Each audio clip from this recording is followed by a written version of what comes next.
All right, everybody, welcome back to the During Business Hours podcast. Christopher Love here. I'm joined by my father, Michael St. Germain, tonight. Hello. We're just going to be hanging out, having a conversation, going to ask him some stupid questions.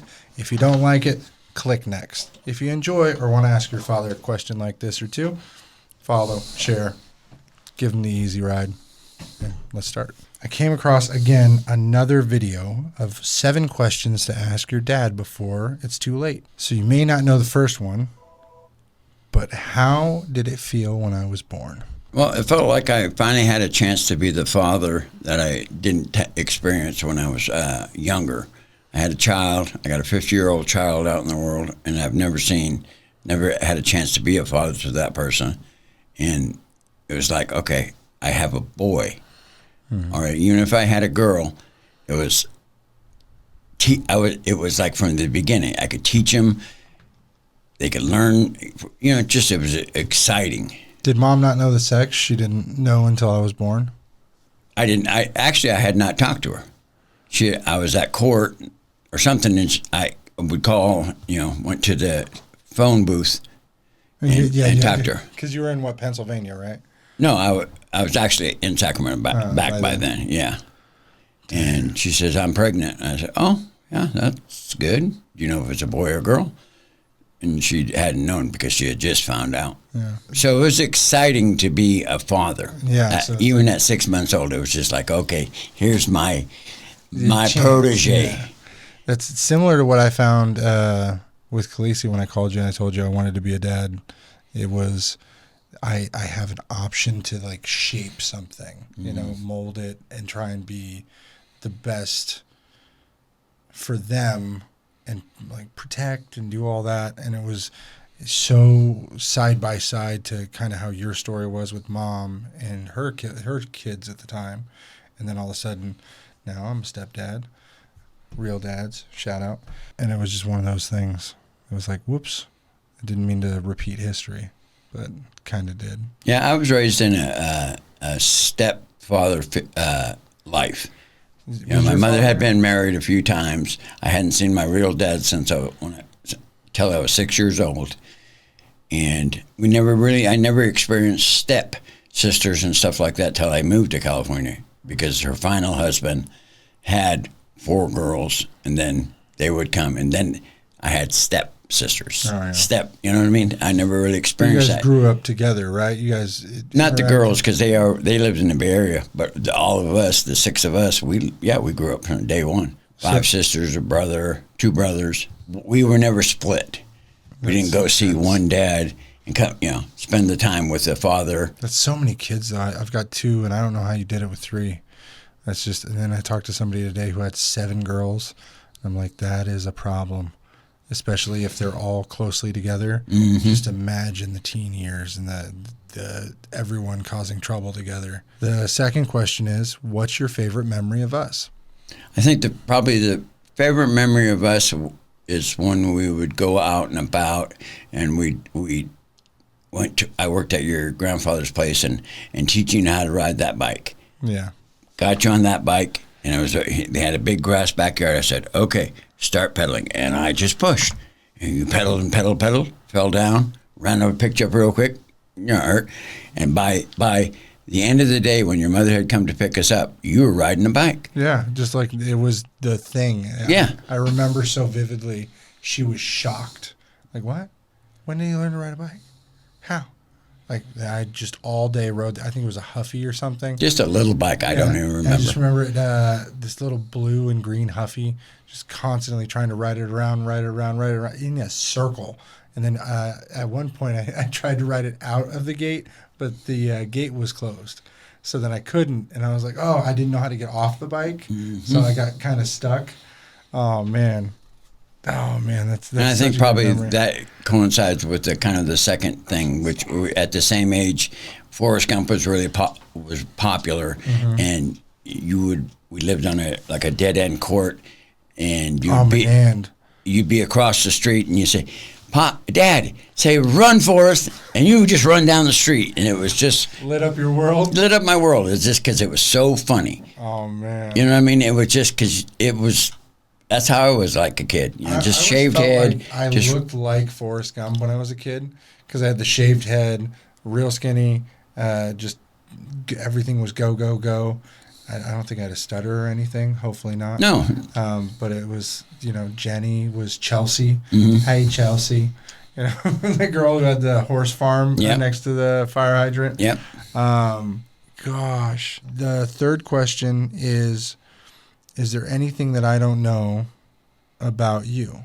Probably that I'm a registered member of an Indian tribe and find out that I'm part of another tribe. I never really pursued my Indian heritage because a lot of people, especially back when I was growing up, a lot of affirmative action, stuff like that was really coming on strong. And then you only got things because, oh, you're black.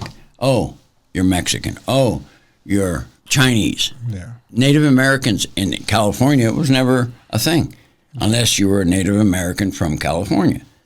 So, which was hard to find back then because a lot of them were chased out. And another thing, too, that you don't know about me is that my dad had been married before my mom, and I never knew that till later in life, and that he had another son named Dewey. His name was Dewey. His son was named Dewey, who lives in Colorado now. I've never spoke to him, but your mother has. And his final Dewey, which we call Chief, which we would spend summers with in Alameda. Yeah, we met. Yeah, was named Dewey. Yeah, that's the only one I knew of. Yeah, so then basically I have family. And a whole nother family in another state. Yeah, probably. My father's heritage. I never really pursued any of that because most of the time, like I said, I didn't see him until I was 6. Mm-hmm. Didn't see him again until probably I was 13 or 14 because he had moved to California. And then not long after we had moved, which was in Fremont, and he lived in Oakland. So then we would spend summers.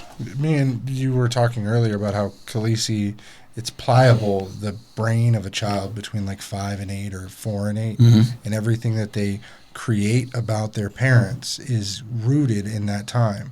So I bet you had, similar to your father, like an idea rooted before even meeting him by 6. So there had to have been I never even thought about it because I had uncles. My youngest uncle, mom's brother, was only like 10 years older than me. So that in between time in Montana, I always had uncles and cousins and large people. So you never really thought about, where's my dad? Never. You know what I'm saying? You never thought about it because my cousins, their dad had died at 44 with a massive heart attack. That's so they had 5. Family though, right? Yeah, and there was 5 of us. So we always played together. We all, you know what I mean? It was no big. You never really stopped and thought, hey, where's our dad? Because most of my mom's side of the family, the father was absent, not in most cases, but either had heart attacks because being the Native American blood, left state, or, you never know what. Fourth question is, what do you want your life to represent? I want my life to represent that I was a good guy, looked out for other people, and cared about my kids on the impression that they had of me. Hard work pays off, honesty pays off, and being kind pays off. And it's not necessarily in that order because I'd rather have somebody tell me that your son is just an awesome person. And they're not saying that because I don't know them. Kids are never awesome at home because they're your kids. You see them every day. You know what I mean? Of course they're awesome, but they're my kid, you know what? But I'm not going to sit there and gloat them up. Nothing makes you feel better and prouder that, good. I'd like to know that my kids out there are being, that people are saying, hey, he's a polite guy, courteous, considerate. We had someone visit the house today that was very talkative and was talking up a storm today. You talking about John? No, I'm just talking about when we were younger. Yeah. My legacy as far as when I die, that, I was a great grandparent. I was a great dad. I remember when Papa did this. I remember when Dad did this. I can say you're a great dad. You know what I'm saying? Yeah. The stuff that I've done better outshadows the badness. Oh, yeah. The badness that I had was not, I was just come in the door, kick the dog, run, hide, Dad's home. You know what I'm saying? It's just a normal thing. I don't know. It's just, but my legacy would be that I was a good guy. And then number 5 is, have you accomplished everything you wanted to accomplish? No, not yet, because I still have ambitions of, with my boys, doing things, being together as a family, like a lot of my friends. Oh, we were out boating, we were riding motorcycles, stuff that I didn't have a chance to do when we were younger because I was working, and it was tough times are a little, not tough, but different. Yeah. You know what I mean? Growing up and sharing experiences in your life. Oh, I remember this. We always hear your mother talking about, oh, I remember this, I remember that. But there's a lot of stuff that we did, you and I. Yeah, a lot of building. We didn't do a lot of outdoor stuff. We did some. Yeah. We did a lot of building, working, repairing. We did scouts. We did automotive. Running around together. We worked, you were always by my side. Yeah, but you taught me a lot about automobiles, about woodworking, about assembly, hobby craft, garage selling, buy, sell, trade. Mm-hmm. Just a lot of the everyday stuff that you don't get to see and most people don't talk about with their kids, I learned from you. Yeah. That's definitely a one-up. I mean, I'd rather have my kids or people that know me, I learned something from him. I didn't learn, oh, wow, I know how to drink, I know how to smoke. Oh, man, that guy was the best drinker, the best smoker, the best, you know what I mean? That's a best womanizer. It's such a small time in life, though, you're focusing on with that. But that's what I'm saying. I mean, as far as not accomplishing, hey, I worked for a company for 27 years. I did the American dream, if that would be the word.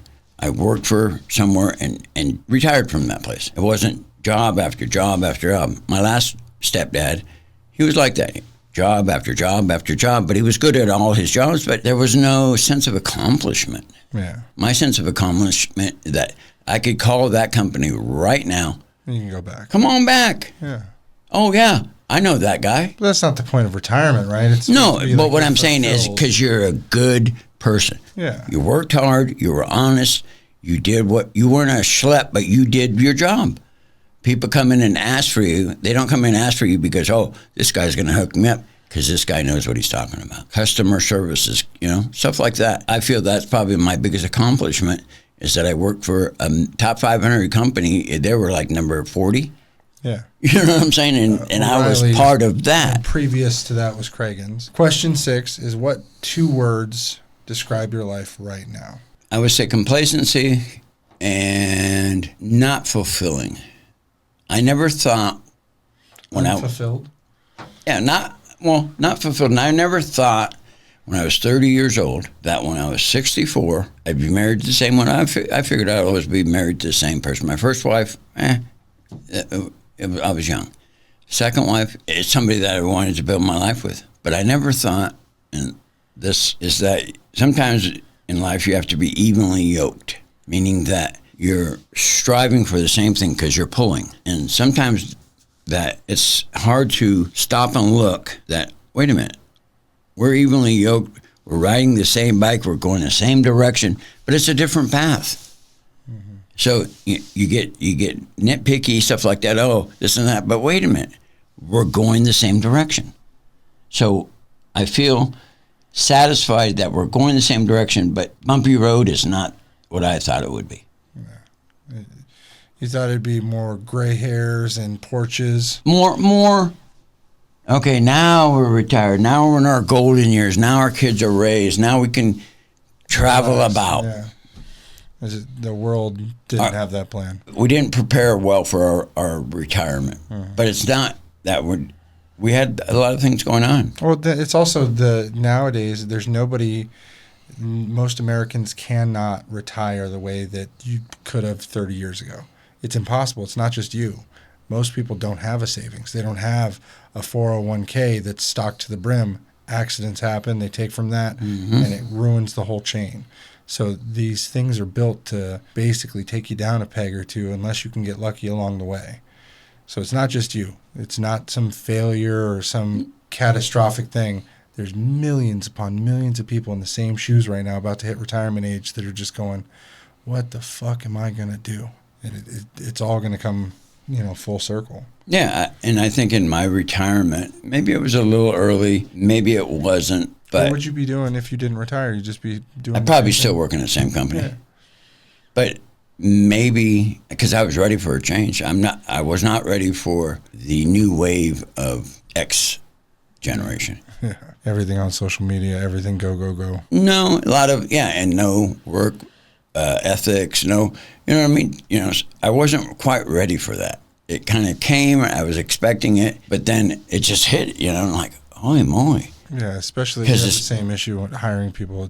Right now, you've got your own handyman business, and that's working pretty well, but hiring people being the problem is nuts. Everyone wants to work at their own pace, for their own grace, at their own wage that they determine to be their own value, and it doesn't do shit. Everyone just wants to sit with their two thumbs up two different cheeks and earn a paycheck. And it's not my fault. I was sat here and told to just watch this or do that. And I just did that until the clock was over. And well, you didn't teach me. You didn't show me. There has to be some common sense, like you're a machine here learning because you're better than some type of computer. And a lot of people, for some reason, don't do that. Well, yeah, I think I stayed at the job a long time, learned a lot of things, but you get to the point where you think, and you always hear about it, this is a dead-end job. And I never really thought about it like that, If you don't apply yourself, you don't kiss the right asses, you're only going to go so far in the company. And when I put my 2 weeks in, or 3 weeks in for retirement, they said every single thing but more pay. Everything? Didn't mention more. Do you need time off? Do you need a transfer somewhere else? Do you need this? No, If they would have said more pay, would you have stayed for a little while longer? And transferred out to another store, yes. How much more money would they have given you? I was at $22 an hour, another 3%. Yeah, but see, they go by percentages there. You could work at McDonald's right now at $20 an hour. Right. Yeah, that's crazy to think that you worked for 25 years. I started with the company at $6 an hour as a counter person and worked in a position of responsibility. Yeah. Which is great. I did, I gave my 110%, except for maybe the last year, because I just got tired. Yeah. I just got tired. The last question is, what do you want me to remember about you when you're gone? That I was a hard-working person that cared about his family. Family first. Hits right on the money. Yeah. I didn't work all those years just, for the glory, to provide for my family and to make an example. It's so crazy that you say that, because when we were teenagers, we always used to complain like, oh shit, well, we'd love to do this, but dad's working. We'd love to do that, but dad's working. And man, I constantly was like, well, I'm pretty sure this isn't what dad wants to do. I think I was like 16 at the time. Yeah. But I know that's what he has to do. He knows this. He can do this. And I remember Clayton saying, well, it's we're making more money doing this or that and the other, when he had just gotten out of O'Reilly's doing something else. I don't remember what the minimum wage was back then, 2006. It couldn't have been more than $8. Maybe. Probably. Yeah. And I just remember the conversation going something like, well, shit, we could sell things on eBay. Back before eBay was a big thing, it was just starting out. And to think now, it's just a crazy thing. The amount you made every 2 weeks, I think it was benefits that you really wanted for mom and everybody. Yeah. Once your mom had got retired from her job and went on Social Security, the benefits basically were for myself, because I couldn't have you on my insurance policy unless I paid a lot after 25 years old. Luckily, I joined the military at 17 and didn't have to be on that. Because I think Kyle was on yours until, 23? 26, 25. Oh, shit. 25 is that's the maximum anybody could have been on it. But the thing I think I worked to instill that, hey, no job is perfect. So after we were all grown, why'd you keep doing it? Just because then you're in too far? Yeah. I mean, I wanted to make that milestone. Yeah. Yeah. What was I going to do? Because then I stopped and thinking, well, what do I know? I did transmissions for a lot of years, and then I worked for your grandpa. I learned a lot, but not, I learned hustle. And I went, then I started at O'Reilly's, and hey, okay. I worked there and I liked it. I'm a people person, but I like the hustle now, without the drama. Without the drama, you find stuff. You know what I mean? It's not as detrimental to not make the dollar now as it would be to lose 2 weeks on a paycheck. Yeah. Oh, exactly. You now have a little more idea of how easy it is to sell or flip something. Yeah, but then you get into the realization that you're working a big job, they have the option to pull out. It hit me and like, wow. Is that one of those things where you put into materials and you can't just return them? No, because I already used the material. See, I would buy the parts, that's why we always have half up front. We buy the materials. So something like that, aren't you able to just go take the materials back? Well, no, they would pull out at the end. Or it would take me longer because I couldn't find good help. I'd work by myself. Yeah. So then when you're working for yourself, you would know as well, it's hard to measure time per hour. Yeah, that's one of the hardest things, the delegating the time over what you're actually doing. Yeah, because I started at $50 an hour. Yeah. And then you stop to weigh, okay, wait a minute, $50 an hour. Okay, now I'm into the next, That's what, when you first started, I kept mentioning 50 is really cheap. It's really cheap. Some people are up to $250, $300 an hour for your work. Those are licensed contractors. Yeah, people who are doing this all day, every day. It's all their life, yeah. But it's also because there's so many pitfalls that are going to cost you time and money that they have to have that buffer just to be $20 an hour. Because by all said and done, they've paid everything out. That $250 that they charge is really going to 5 guys. Exactly. $20 an hour plus materials at $150. Plus the insurances, plus the unemployment. But that's what I'm saying. That's what I tried to explain. Is that how does somebody come in and do a fence for $10,000? Just a number. Well, because they have 6 people they're feeding. They have the materials, and then what's left over is what they're divvying up. You know what I mean? Mm-hmm. So the contractors, people like that, I know quite a few of them. They live off plastic. They're successful, but it's a lot of work. I just want to get by.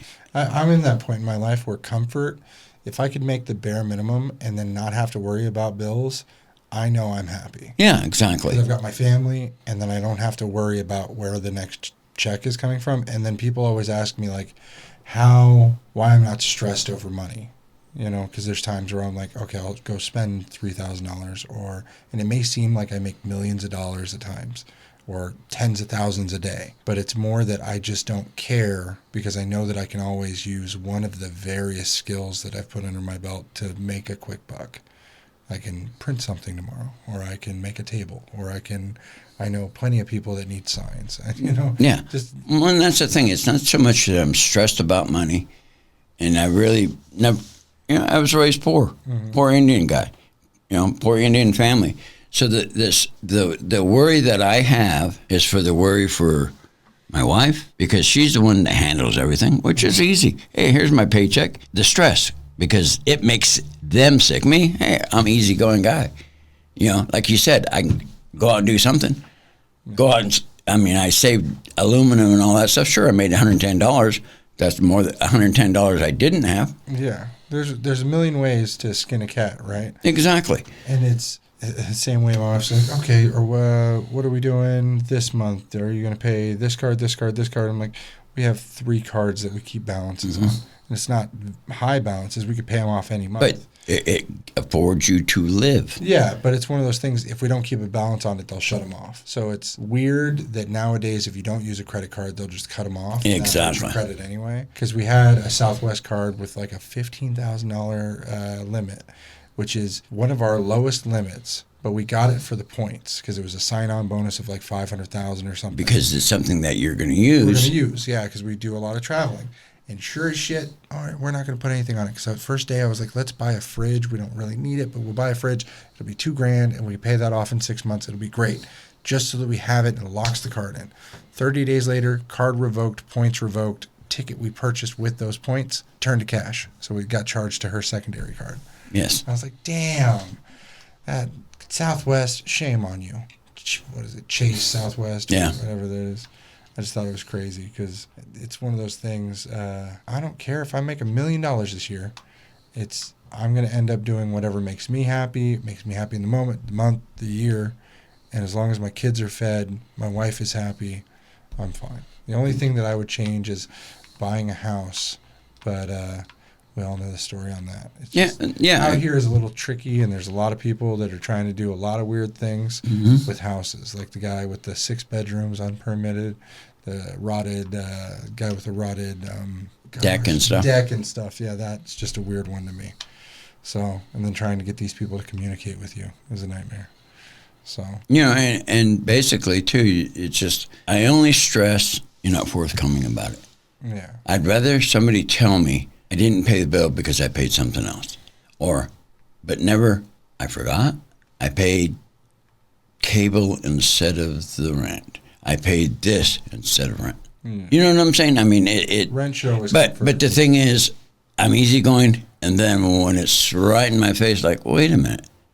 And it's not that all of a sudden I have distrust issues. Like, wait a minute here. I wasn't worried about it, and I'm not still worried about it. But I learned. It makes me question. I learned when I was a teenager how my parents did it. I'd rather take my hits than, okay, now I know. Yep. Now I know what to do. Okay, we need X amount of dollars. Okay, I know. So I go out and shovel snow. I go out and shovel shit. I go out and do whatever. I know. I have a nut that I know.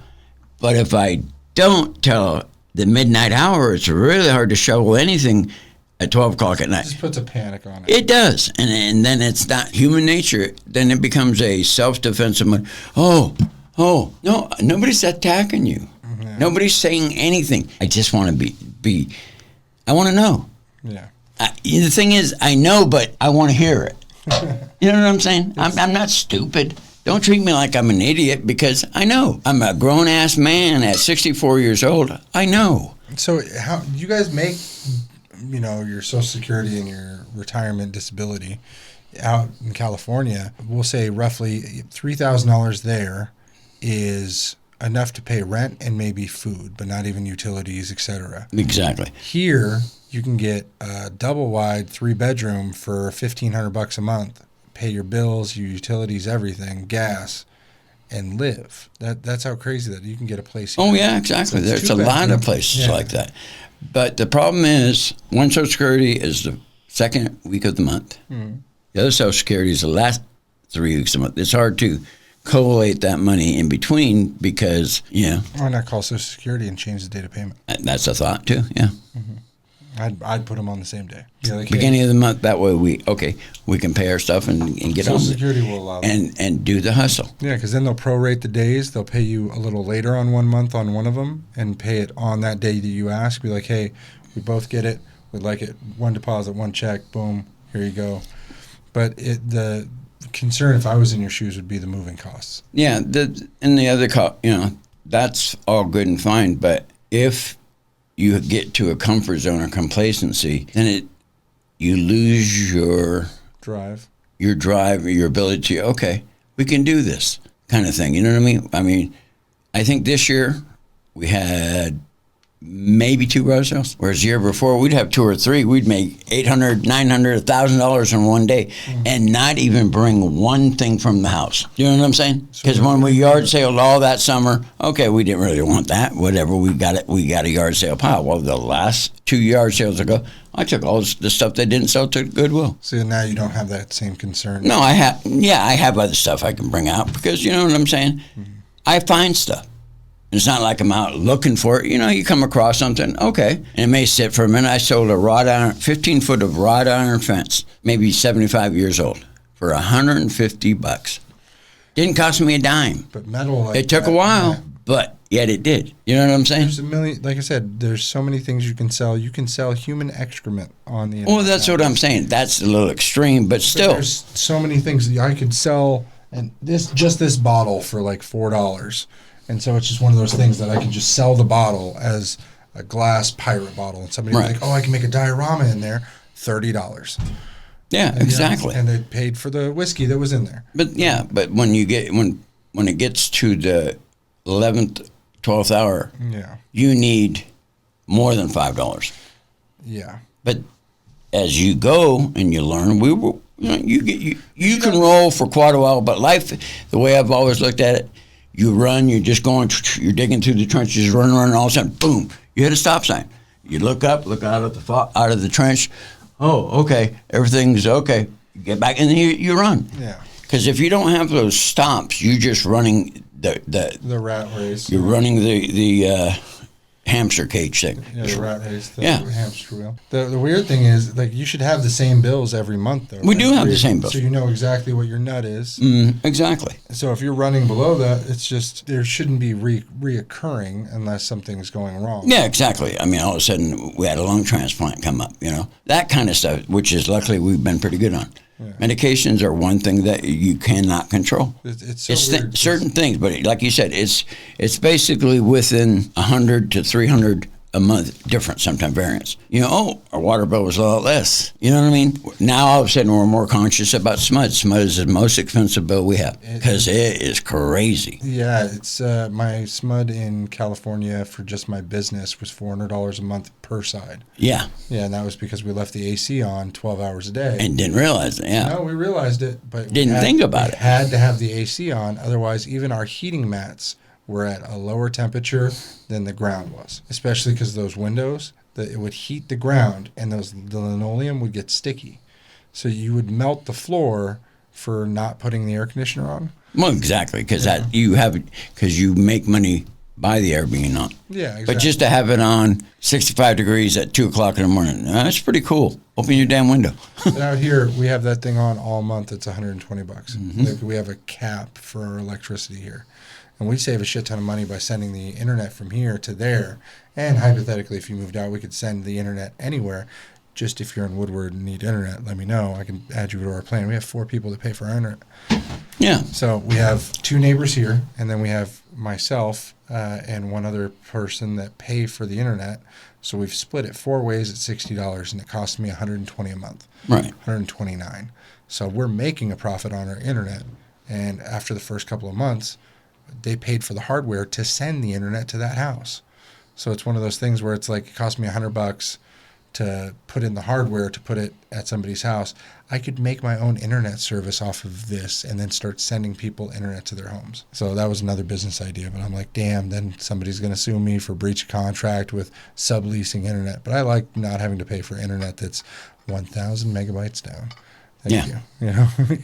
Your 1,000 gigs or whatever. It's crazy internet speeds out here for fiber optic and wireless. I like. Yeah, because it's out in the sticks. There's no. Yeah. Well, we've been recording for like 42 minutes. I appreciate the chat, getting on. You've coming out to Sacramento from Sacramento has been great. We love having you here. Yeah. Next time, though, one thing that we need to do is have a workcation. Dad, I have a list of things for you to do. Why?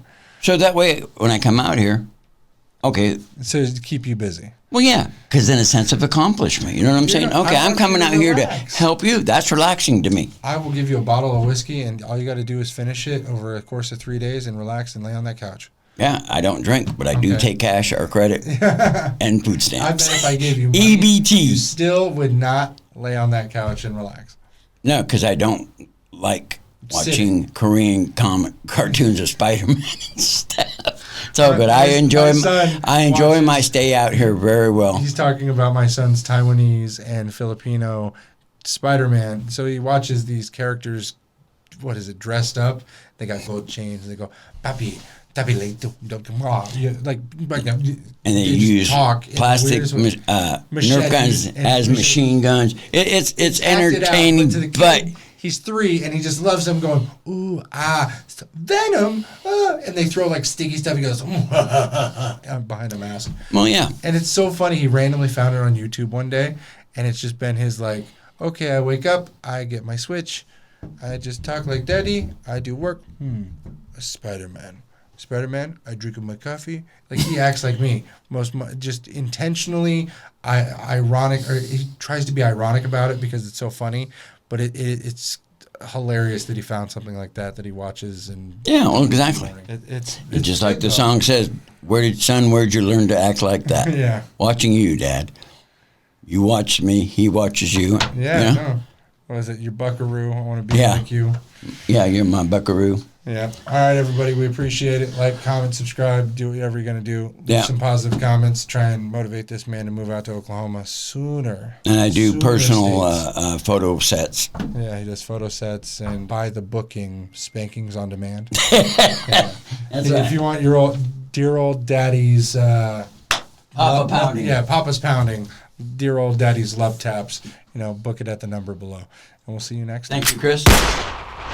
Life can be super happy, life can be super sad. I'm trying super hard to separate the good and bad. I go back to my future just to get to my past, but knowing me, my DeLorean will